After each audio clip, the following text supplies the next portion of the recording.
അപ്പോൾ ഓണമായിട്ട് പ്രിപ്പറേഷൻസ് തുടങ്ങിയാലോ. അപ്പോൾ ആദ്യം നിങ്ങൾ ബിഗിനേഴ്സ് ആണെങ്കിൽ നിങ്ങൾക്ക് എളുപ്പത്തിൽ ഉണ്ടാക്കാൻ പറ്റിയ ഒരു മാങ്ങ അച്ചാറാണ് കേട്ടോ ഞാൻ പറയുന്നത്. ഇതേ മാങ്ങ എടുത്ത് ഇതുപോലെ പീസാക്കി മാറ്റി വെച്ചിട്ട് അതിനത് ഇതുപോലെ ചെറിയ ചെറിയ കഷ്ണങ്ങളാക്കി കട്ട് ചെയ്ത് മാറ്റി വയ്ക്കുക.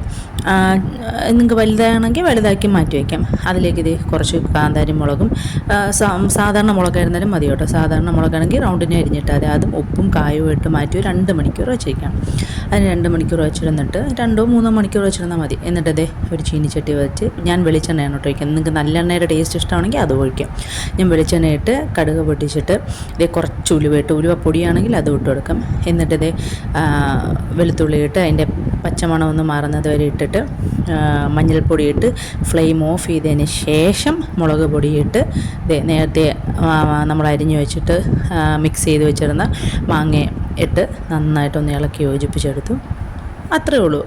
ഈ മാങ്ങ കട്ട് ചെയ്യുന്നതും വെളുത്തുള്ളി അരിയുന്നതുമാണ് മാങ്ങ അച്ചാറിലൊരു പ്രോസസ്സായിട്ടുള്ളത്.